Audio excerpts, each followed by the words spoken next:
¿Qué tal? Buenos días. Iniciamos a esta hora Telenoticias Parlamento, un programa de los servicios informativos de Televisión Canaria en el que repasamos cada semana los aspectos más destacados de la política canaria, con especial atención, eso sí, al trabajo en la Cámara Autonómica. Han sido 7 días marcados por la situación de la sanidad, por el futuro del transporte aéreo y por la necesidad urgente de fijar medidas que ayuden a crear empleo. En nuestra sección de la entrevista nos visita hoy Román Rodríguez, fue presidente del gobierno, ahora se sienta en los bancos de la oposición, pero asegura tener las ideas muy claras para buscar salida a la crisis.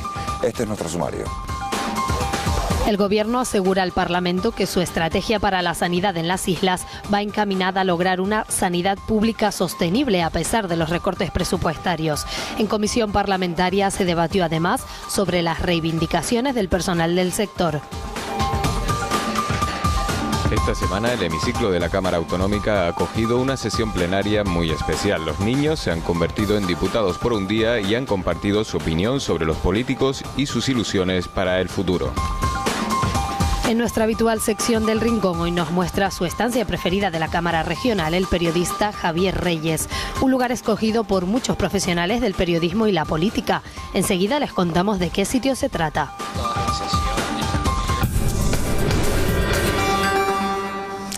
La sanidad canaria, como decimos, ha estado en el centro del debate esta semana. La consejera del área, Brígida Mendoza, acudía al Parlamento para explicar sus planes con vistas a este 2013.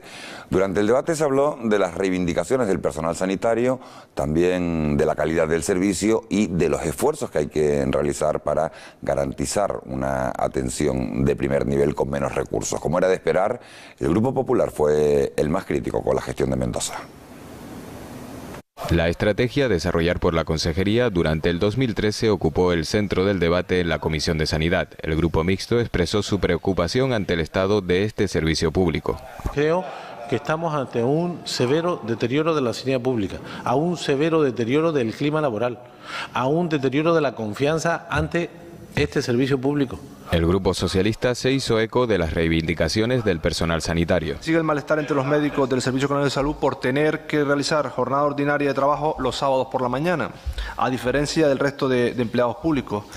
Debería estudiarse la forma de arreglar esta cuestión, que probablemente repercutiría positivamente en la colaboración del personal en otros objetivos. Los recortes presupuestarios salieron a relucir de nuevo en el debate sobre la calidad del servicio de sanidad pública. Ninguna de las líneas estratégicas va a ser capaz de resolver el principal problema que tiene nuestro sistema sanitario en Canarias, que es la escasa financiación o la financiación muy por debajo de lo que nos corresponde.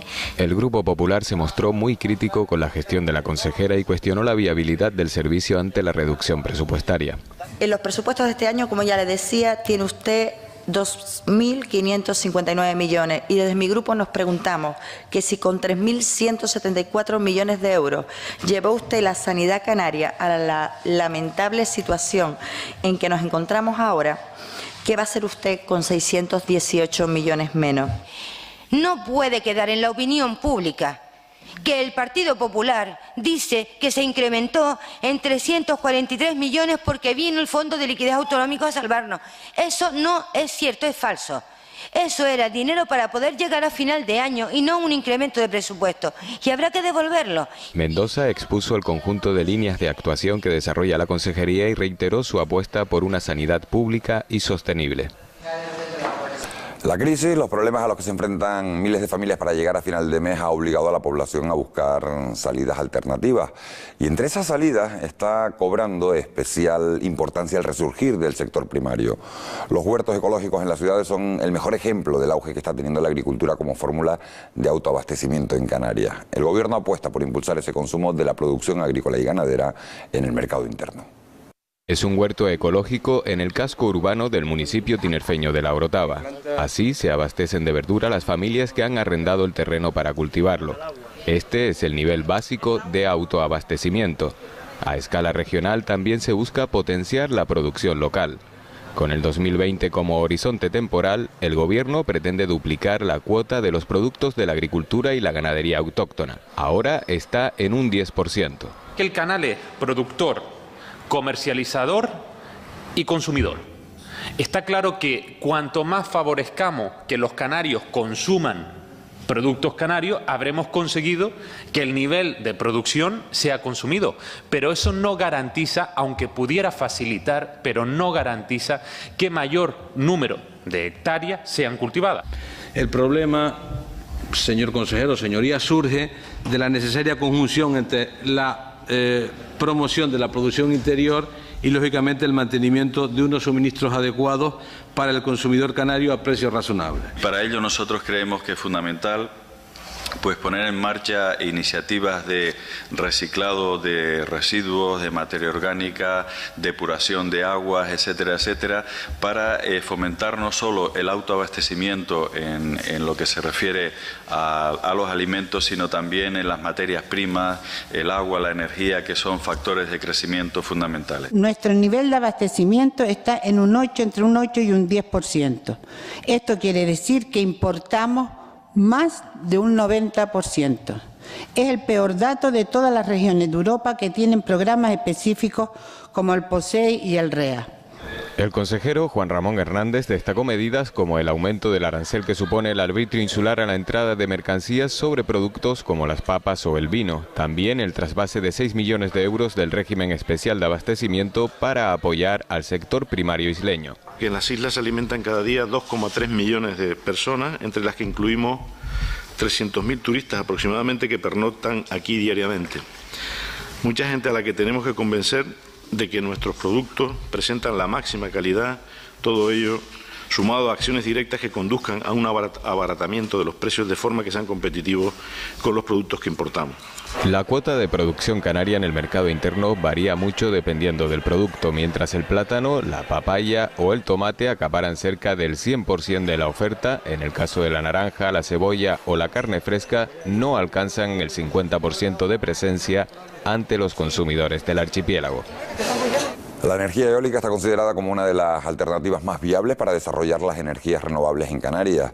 La consejera de Industria, Francisca Luengo, ha explicado en comisión cuál es la situación actual de estas instalaciones, que son importantísimas para reducir la alta dependencia energética de este archipiélago. En Canarias hay 39 parques eólicos en diferentes estados de tramitación, lo que equivale a 440 megavatios de potencia adjudicada. Según la consejería, su puesta en funcionamiento se traduciría en una inversión de 600 millones de euros y en un potencial de creación de empleo estimado en 5.000 puestos de trabajo. El Grupo Mixto y el Nacionalista coincidieron al señalar los planes territoriales en vigor como uno de los obstáculos para el avance en la implantación de los parques eólicos. Yo sé que el señor González, al igual que yo, es un ferviente y crítico de los grandes inconvenientes que en algún caso los planeamientos nos ha llevado a tener en esta tierra, y sobre todo es un ferviente crítico de la necesidad de revisión de esos planes y en algún caso de supeditar el interés general del Gobierno de Canarias sobre ellos. Los planes insulares debían establecer los lugares entre las centrales, lo dice la ley, los corredores para comunicación, y no lo han hecho.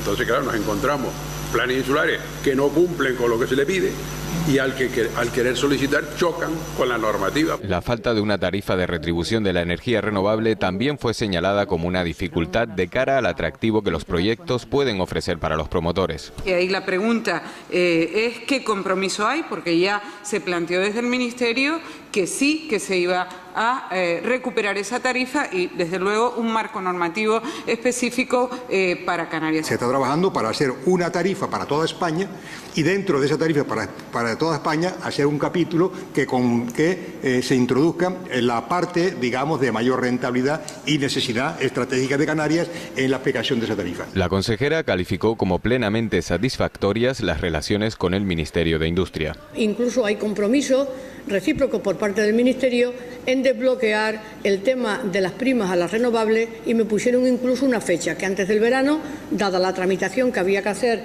en la Comisión Nacional de la Energía, en el Consejo de Estado, etcétera, etcétera, pues hasta esa fecha no se preveía el que un real decreto saliera a la luz. La Ley de Medidas Urgentes en materia de ordenación territorial, publicada en 2009, habilita la posibilidad de una directriz que aprobaría el Consejo de Gobierno con carácter vinculante y aplicación directa y obligatoria. Esto significaría que es el Ejecutivo quien decide qué instalaciones energéticas son necesarias en cada isla mientras los planes insulares determinarían únicamente la ubicación. Y la Junta de Portavoces ha acordado ya el orden del día del Pleno, que se va a celebrar el próximo martes y miércoles. Van a ser 2 sesiones intensas, con 7 comparecencias y con 6 proposiciones no de ley. Entre los asuntos a debatir, pues la ampliación del horario de algunos aeropuertos de este archipiélago para facilitar la llegada de nuevos turistas, una decisión que depende de AENA, y también la estrategia de lucha contra la pobreza. Además, se va a hablar sobre las posibilidades de internacionalizar la economía canaria. Al mismo tiempo hay una comunicación del Gobierno, una comunicación importante sobre la acción integral de impulso a la internacionalización de la economía canaria. Como saben, una comunicación del Gobierno da lugar a un debate entre el Gobierno y los distintos grupos parlamentarios y después a propuestas de resolución de los distintos grupos parlamentarios y la correspondiente votación. Y como antesala a ese pleno de la semana que viene, la Cámara ha acogido esta semana la visita de varios grupos escolares que se han sentado en los 60 escaños del hemiciclo para sentirse diputados por un día. Se lo han tomado muy en serio, tanto que han dejado muy claro lo que a su juicio habría que hacer para que la sociedad en la que nos desenvolvemos mejore. Entran al hemiciclo con caras de sorpresa, se acomodan en sus escaños y a escuchar. Se les explica que aquí se hacen las leyes y que hoy son ellos los que van a poner su granito de arena para lograr una sociedad mejor. Lo tienen claro, con valores, en concreto autonomía, libertad y amabilidad. Ser amable significa expresarse con una serie de gestos y comportamientos que a los demás les gusta recibir. Es decir, ayudar con cariño y respeto a las personas. Alegrarse cuando el otro consigue un éxito. Me comprometo a ayudar a los niños y niñas del tercer mundo y de mi pueblo. Me comprometo a querer a mis amigos tal como son. Me comprometo a ser amable y prestar mi material al que no pueda comprarlo. Nos comprometemos a enseñar todos los días una sonrisa a los demás, haciéndoles la vida más fácil. Nos comprometemos a disfrutar de nuestra libertad con responsabilidad y a luchar por la libertad de otros. Los diputados presentes en el salón de plenos no se perdieron detalle y prometieron tomar buena nota. Ojalá que esta crisis que padecemos no reste los recursos necesarios para lograr que ese gran potencial que hemos enunciado contribuya a hacer un país más culto y próspero, una sociedad más justa y solidaria y sobre todo para asegurar que los cimientos que sostienen nuestro Estado de Derecho sean cada vez más sólidos. La actividad se enmarca dentro de un proyecto de aldeas infantiles para educar en valores. Bueno, pues algunos ya lo han visto, tenían buenas dotes de orador. Ojalá que la visita sirva para que se den cuenta de la importancia que tienen las decisiones que se toman en ese Parlamento. Esa importancia sí la tiene clara el periodista Javier Reyes, es nuestro invitado de hoy en la sección del Rincón y nos habla de la labor de los medios de comunicación en lo que se refiere a la información parlamentaria. También nos habla de la relación entre el Parlamento y la ciudadanía. Pero a mí siempre me ha gustado el patio. El patio es un lugar, es diáfano, es claro. Digamos que cuando venimos una jornada en el interior densa de mucho contenido, pues aquí como que el periodista respira, ¿no? Esta zona de los pasillos, los patios, que eran lugares de intercambio de confidencias, se han perdido un poco, probablemente también por el auge de los gabinetes de comunicación que rodean a los parlamentarios. Hay unas estructuras de comunicación que ya vienen marcadas, precocinadas de antemano, y sí se nota a veces al diputado un poco rígido, no quiere salirse de la línea marcada. Tenemos que hacer un esfuerzo nosotros, los periodistas, por un poco clarificar lo que se hace aquí, con un lenguaje sencillo, que la gente lo entienda, centrando bien el foco social en los 3-4 grandes temas que afectan a Canarias, que al final no son muchos más y que si analizamos el paso de las legislaturas siempre son los mismos. Se habla del REF, ahora se está hablando de la ley de medidas urgentes. Sí, hombre, algo que me parece que es un asunto capital y que distorsiona un poco la imagen que tienen los ciudadanos del Parlamento, que es la reforma del sistema electoral. Ahora mismo tenemos un sistema que no responde a las necesidades de los ciudadanos, que no reconoce la voluntad del voto popular.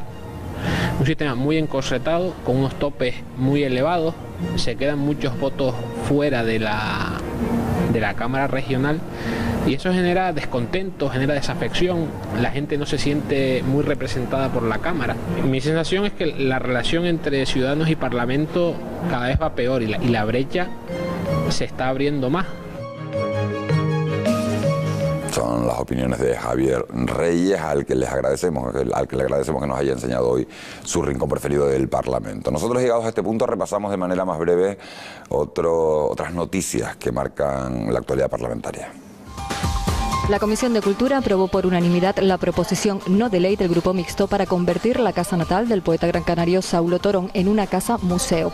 Se trata de un autor considerado una de las máximas figuras del modernismo poético canario, junto a Tomás Morales y Alonso Quesada. Los estudiantes canarios de formación profesional contarán a partir del próximo curso académico con una titulación destinada a cubrir la demanda de profesionales que producirá la implantación de parques eólicos en las islas. La consejera de Empleo, Francisca Luengo, anunció la iniciativa como el fruto de la colaboración entre su departamento y la Consejería de Educación. Canarias incrementará en 500 millones los fondos estructurales procedentes de la Unión Europea en el presupuesto para el periodo 2014-2020. Así lo planteó el consejero de Economía, Javier González Ortiz, en la Comisión sobre Asuntos Europeos y Acción Exterior. El total de los fondos que recibirá el archipiélago a partir de 2014 supera en un 27% los asignados para el periodo actual. Conocemos ya a nuestro invitado de este domingo. Nuestro invitado es Román Rodríguez, diputado del Grupo Parlamentario Mixto y presidente de Nueva Canarias. Es licenciado en Medicina y Cirugía y su isla de procedencia es Gran Canaria. Román Rodríguez, presidente de Nueva Canarias, diputado por la isla de Gran Canaria, expresidente del gobierno. Señor Rodríguez, muy buenos días, gracias por acompañarnos. Hola, buenos días, un placer. Nos encontramos aquí, pasan las semanas, pasan los meses y los ciudadanos observan con impotencia cómo la situación de este país no mejora. 5 millones de parados, estamos a escasos 15 días de la celebración del 1 de mayo, 300.000 parados en este archipiélago. ¿Hay soluciones a corto o medio plazo? Con esta política no. Y lo hemos dicho en alguna otra ocasión cuando hemos visitado esta casa. Con la política de los recortes, de la austeridad, de la falta de dinero en circulación, de crédito, lo que hace la economía es deprimirse, generar más paro y más miseria, porque digamos que la situación no es estable, la situación empeora. Si no hay crecimiento, los parados dejan de cobrar sus prestaciones, los que no tienen nada cada vez les queda menos, de manera que estamos en un proceso no solo de estancamiento, sino de retroceso. Hay que cambiar la política europea en materia económica, hay que hacer lo que hacen los norteamericanos, lo que hacen los japoneses, lo que hacen los británicos, que es inyectar recursos económicos al sistema. Que usted, si necesita un crédito, lo pueda conseguir de forma razonable, que si una empresa necesita un crédito lo pueda conseguir y que las propias administraciones dispongan de recursos para reactivar la demanda vía obra pública. Hay que cambiar la política. El gobierno español decía, sin embargo, hace poco que el 2013 sería el fin de la recesión. Poquito después, el Fondo Monetario Internacional echaba echaba abajo esas perspectivas. ¿A quién creemos? ¿A quién cree el ciudadano de a pie? Pues a la realidad que se impone. Digamos que cada 6 meses el gobierno de turno dice, en el siguiente semestre esto se acaba y empezamos a remontar. Algunos hemos dicho que no remontaremos hasta que no cambie lo principal, que es la política económica. De forma que lo que ha hecho el Fondo Monetario Internacional es poner a los pies de los caballos al gobierno de España. De manera que su previsión de retroceso en la economía el año 13 es de 0,5 de retroceso y el Fondo Monetario habla del 1,6 del PIB de retroceso. Decían que el paro empezaba a revertirse y aumentan las tasas de paro hasta el 27%. Y dicen que es altamente probable que la crisis económica española se cronifique, que quiere decir que lo mal que está va a durar muchos años. Por lo tanto, no hay que creerse los pronósticos de las grandes instituciones, desde luego no de los gobiernos, porque no han dado ni una en el clavo, ¿no? Usted presume de ser un hombre de izquierda, los sindicatos presumen de lo mismo y estamos tal vez en el momento más complicado para la clase trabajadora de este país de las últimas décadas. Cifras que hablan de una evidente pérdida del poder adquisitivo, en retroceso que se habla de los derechos sociales y se le echa la culpa de todo a la crisis. Pero ¿qué papel cree que deben jugar los sindicatos en toda esta coyuntura? Digamos que el retroceso no es solo de los trabajadores, es también de las clases medias. Digamos, el proceso de crisis no solamente ha afectado a los excluidos, a los mayores, a los jóvenes, a la gente que tenía un trabajo y lo perdió, sino está afectando también a las clases medias, pequeñas y medianas empresas que desaparecen con deudas y profesionales de alta cualificación. Desde ingenieros, arquitectos que antes andaban en una situación económica solvente y que ahora andan al borde de la exclusión, de forma que la destrucción que esta crisis está generando no solo afecta a los trabajadores, a los operarios que trabajan por cuenta ajena, sino también a las clases medias, de forma que necesitamos que los trabajadores organizadamente exijan soluciones, pero sobre todo necesitamos nuevas mayorías sociales. Esto no es un problema solo de los parados, no es un problema solo de los jóvenes, es un problema de nuestro modelo de sociedad que está en quiebra. ¿Por qué?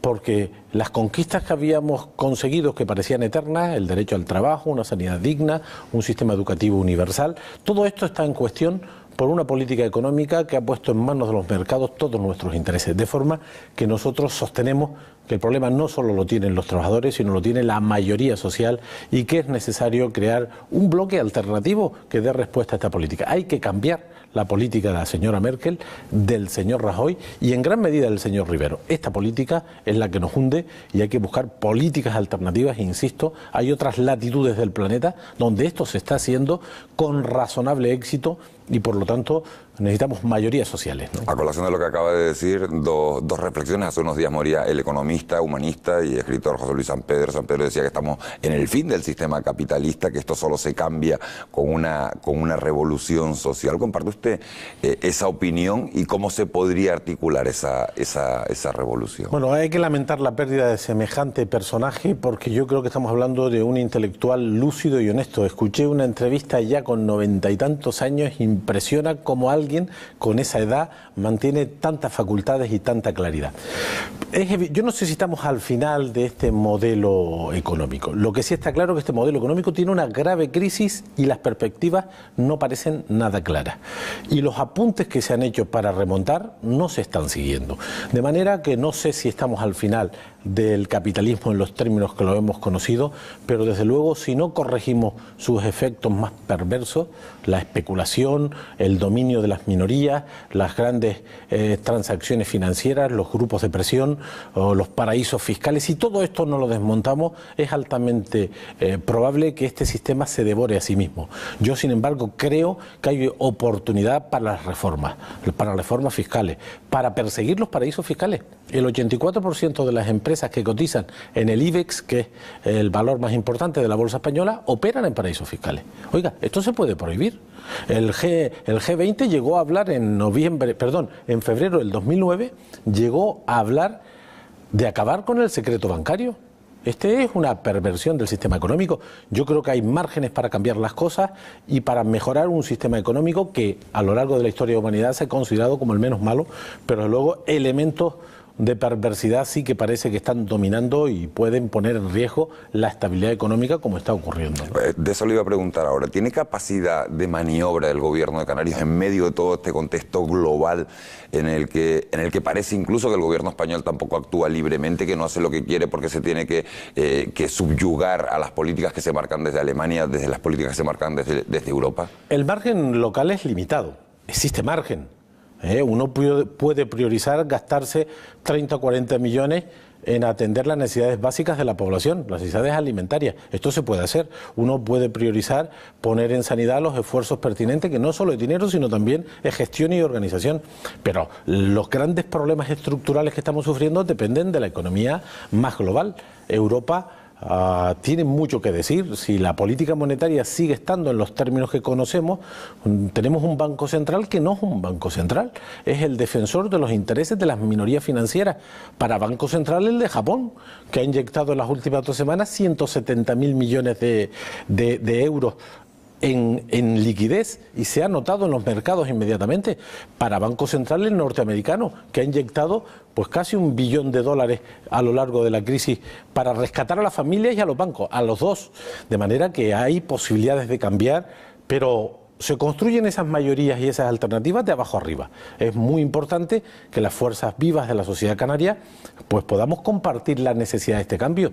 El gobierno ahora empieza a decir las mismas cosas que algunos decimos desde hace años, ¿no? Que la austeridad es un suicidio, que la austeridad nos lleva a la miseria. Esto ya lo dice el consejero de Hacienda, un poco tarde, pero yo prefiero la rectificación a persistir en el error. ¿Es posible hacer cosas a nivel local? Sí. ¿Depende todo de lo que aquí se haga? No. Los aspectos estatales y europeos son determinantes para girar esta política económica. Esta semana hemos oído hablar en el Parlamento del resurgir de la agricultura para fomentar el autoabastecimiento, también de la necesidad de gestionar o cogestionar nuestros aeropuertos para no perder un solo turista más. Román Rodríguez, en esa visión amplia que tiene del archipiélago, ¿por dónde ve el futuro de Canarias? ¿Por una apuesta decidida al sector servicios hacia el turismo? Hombre, el sector servicios es determinante y ahora estamos discutiendo una ley en el Parlamento muy importante que hay que acertar, ¿no? Es imposible sustituir el turismo. El turismo es la clave de los niveles de progreso que hemos generado, ahí está lo sustancial del empleo y además somos razonablemente competitivos porque tenemos unas condiciones naturales extraordinarias y sabemos hacer bien este negocio. Por lo tanto, al turismo lo que hay que hacer es perfeccionarlo, mejorarlo, cualificarlo, mejorar la formación de los profesionales, de los empresarios, renovar la planta antigua, mejorar la cualificación de la planta nueva, respetando la diversidad territorial del archipiélago. Esto hay que hacerlo, pero no bastará para tirar del empleo con esto. Necesitamos recuperar que la agricultura no siga languideciendo. Estamos en el 1,3% del PIB en agricultura, prácticamente nada. La industria, pero la agricultura no nos va a sacar las castañas del fuego. No, pero puede ayudar. No es lo mismo tener el 1,3 que tener un 3, un 4% de PIB asociado al sector primario, cuando somos un pueblo que sabemos manejar la tierra y sacar sus frutos, ¿no? De manera que habrá que apostar por la agricultura de autoconsumo y esto contribuirá. Habrá que apostar por las energías renovables, que es un tema recurrente. Llevamos décadas hablando de esto y estamos a la cola. Ahí no vas a emplear 100.000 personas, pero puedes emplear 5.000, 8.000 personas. Estamos hablando de las potencialidades que tienen los mares que nos rodean. Estamos hablando de las nuevas tecnologías, estamos hablando de industrias de transformación. Se trata de explorar nuevos espacios y entre ellos está el papel que Canarias pueda jugar en relación al continente africano, que también llevamos décadas hablando de nuestra capacidad para influir y cada vez influimos menos. Por lo tanto, hay margen para el crecimiento, para la esperanza, pero necesitamos también gobiernos diligentes y competentes. Hablaba usted de turismo. Actualmente se tramita en el Parlamento de Canarias ese proyecto de ley de renovación y modernización turística de Canarias. Desde Coalición Canaria han dicho que usted tiene un lenguaje muy insularista en este tema. ¿Usted solo defiende los intereses de Gran Canaria? No, yo creo que, primero, nosotros lecciones recibimos de todo el mundo, pero en materia insularista no nos pueden dar lecciones desde Coalición Canaria, porque el insularismo político lo inventaron ellos. De manera que yo no hago caso a estas críticas porque además no están sustentadas. Nosotros lo que decimos es que hay que establecer un límite de crecimiento para el conjunto del archipiélago y que ese límite tiene que ser cuantitativo y con criterios cualitativos también. A partir de 4 estrellas sostenemos. Y que los planes insulares de Lanzarote, de Fuerteventura, de Tenerife y Gran Canaria, que están aprobados, y los planes territoriales turísticos sean los que marquen la calidad de esos crecimientos. Hay un modelo turístico definido en Gran Canaria, de manera que si en Gran Canaria se decide construir hoteles de 4 y 5 estrellas y en Fuerteventura de 5 y gran lujo, pues se puede hacer. Y si en Tenerife se decide no construir ninguno, pues que no se construyan. Lo que decimos es que un criterio homogéneo para el conjunto del archipiélago, pero luego que respetemos los planes insulares de ordenación. Nos llenamos la boca hablando de los cabildos y de las islas y del respetar la diversidad, y cuando toca hacerlo no se hace. De forma que yo creo que eso es una crítica producto de la desesperación, de la debilidad, pero difícil sustentar críticas de insularismo quien ha inventado esto, ¿no? En todo caso, yo les diría, léanse lo que han dicho en los periódicos en los últimos tiempos por parte de líderes de Coalición Canaria de Tenerife, en relación a los puertos, a los aeropuertos, a las carreteras, y que se apliquen el cuento. Nos quedan 3 minutos de entrevista. Hay 2 temas que no quiero pasar por alto, señor Rodríguez: desahucios y el sector energético, que antes lo tocábamos un poco colateralmente. Vamos por partes. El PP sigue negándose a la dación en pago. ¿Hay alguna manera de frenar este drama social que estamos viviendo? Porque ya no es una cosa de un mes, de 2 familias, sino son centenares de familias las que cada mes se ven en esta situación. Existen posibilidades en las Cortes Generales para encauzar el grave problema de los desahucios. El desajuste tan grande que hay entre el poder de los bancos y la debilidad de los deudores. Esto puede ser reconducido en las Cortes Generales. No tenemos mucha esperanza porque el PP está imponiendo su mayoría de rodillo, no ha aceptado ni una sola enmienda de la oposición y no ha aceptado nada de lo que la iniciativa legislativa popular promovía. Pero ahora se ha abierto una esperanza. Pero no las acepta para beneficiar a quién, porque eso es lo que se pregunta. Para beneficiar a los poderosos, a la gran banca, al statu quo del sistema financiero, que es a quien realmente se protege. Pero se ha abierto una esperanza. El gobierno de Andalucía ha aprobado un decreto ley, una ley que establece la oportunidad de intervención por parte del gobierno andaluz. El presidente del gobierno de Canarias ha dicho que está dispuesto a copiar esta iniciativa. Vamos a hacer comparecer pronto al gobierno para que hable de este tema, y se comprometa de verdad. ¿Hay márgenes para paliar la situación? Sí. ¿Dónde? Desde el ámbito local, a la negociación con las entidades financieras, a la posibilidad de leyes territoriales como la de Andalucía, sin perjuicio de que hay que acumular fuerza para que el gobierno de España, el Parlamento español, quien tiene todas las competencias, regule la dación en pago, el alquiler social y sobre todo retrase los desahucios hasta que tengamos una norma justa, equilibrada y compatible con el derecho comunitario, porque esa es otra, que el derecho español en materia hipotecaria está en entredicho por sentencia de los tribunales europeos. El otro tema que le quería tocar se refiere al sector energético. ¿Cómo valora esa reforma que está planteando de la ley eléctrica que está planteando el ministro Soria, abriendo la puerta en Canarias a más competencias? No, primero, ese es el pretexto. Pero aquí se ha ninguneado a la comunidad autónoma que tiene competencias en la materia y no se le ha consultado para nada. Es decir, se desprecia a las instituciones canarias que legítimamente están ahí porque la gente los votó. Y esta ley tiene varios riesgos. El primero, que ha paralizado las inversiones. Y las inversiones en un sistema eléctrico hay que mantenerlas de forma continua porque es fácil que se deterioren y tengamos problemas. Es tal el problema que se nos puede venir encima que el operador Red Eléctrica anunciaba hace escasos días que va a haber apagones en verano. De manera que nos parece que la ley es una ley que ningunea a esta comunidad, es una ley que para las inversiones y que proyectos estratégicos como el del Hierro, el de Gran Canaria, el de Chira-Soria, se quedan en stand-by, se quedan pendientes sine die porque no hay garantía de inversión. Yo creo que el señor Soria vuelve a poner en evidencia con esta ley el desprecio que tiene a la legalidad, a las instituciones de su propia tierra y además creo que defendiendo intereses de un nuevo monopolio que es Red Eléctrica de España, que se va a hacer con el control de una parte de la producción, cuando no pasa en ninguna parte de España, y que sepamos tampoco de Europa. Por lo tanto, no nos gusta esta ley ni en el fondo ni en la forma. Señor Rodríguez, muchas gracias por esas apreciaciones. No tenemos casi tiempo para más y le voy a invitar que se quede un instante con nosotros para ver esa entrevista a la que sometemos todas las semanas a otras señorías del Parlamento. Son cuestionarios mucho más personales, de preguntas que nos ayudan a conocer ese lado humano de sus señorías. Hoy está con nosotros la diputada del PSOE, Rita Gómez. Pues por convicción ideológica, claramente. Tengo una fuerte convicción ideológica de izquierda y uno de los puestos en los que mis compañeros decidieron que debería estar pues fue el Parlamento de Canarias y aquí estoy como diputada por la isla de La Palma. Pues decir todas las horas que le dedico, probablemente quien me esté viendo diría que estoy exagerando, por lo tanto le dedico las horas que le tengo que dedicar si asumo con responsabilidad este puesto de trabajo. Creo que se debería limitar a las personas que no están por convicciones ideológicas en los cargos. Quien está por una convicción y está desempeñando su trabajo de manera honesta, siempre son necesarios y mucho más en estos momentos.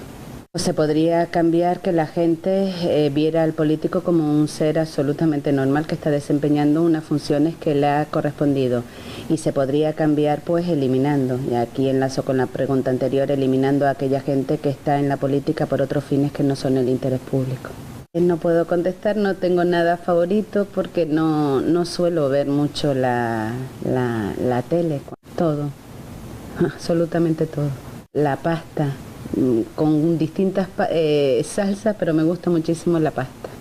Pues me gusta muchísimo Freddie Mercury y en especial me gusta mucho Rhapsody. Es una canción que me emociona y siempre que la oigo pues me produce una sensación muy especial. No, ni los domingos ni ningún día entre semana.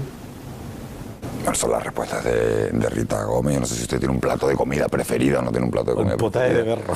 ¿Y cómo llegó a ser diputado? ¿Cómo llegué a ser diputado? ¿Cómo llegó a ser diputado? ¿Quién le dijo, quién le metió el gusanillo de la política? La política, en la época universitaria, aquí en La Laguna. Yo empiezo a militar en política muy jovencito, con 18 años, y fue la Universidad de La Laguna y el ambiente del final del régimen dictatorial. Esta era una universidad absolutamente viva, rebelde, y ahí participé en los movimientos estudiantiles. Desde entonces mantengo un compromiso político inquebrantable en lo sindical, en lo profesional y en lo político. O sea que llevo ya 40 años de militancia política, digamos. Señor Rodríguez, ha sido un auténtico placer tenerlo esta mañana aquí en Parlamento. Román Rodríguez, presidente de Nueva Canarias, diputado por la isla de Gran Canaria. Un placer, mucha suerte, su suerte, como siempre digo, será la de todos. Vamos a trabajar por esta tierra, que hay futuro y hay esperanza, si hay un buen trabajo. Muchísimas gracias por habernos acompañado, gracias a ustedes también por haber estado un domingo más al otro lado de la pantalla. Recuerden que tienen una dirección de correo electrónico para hacernos llegar cualquier idea, cualquier sugerencia, cualquier aspecto que crean que debemos abordar en este programa. Esa dirección de correo electrónico es parlamento@tvcanaria.tv, la tienen sobreimpresionada. Nosotros, si les apetece, volvemos a encontrarnos el próximo domingo. Gracias por su compañía, feliz día.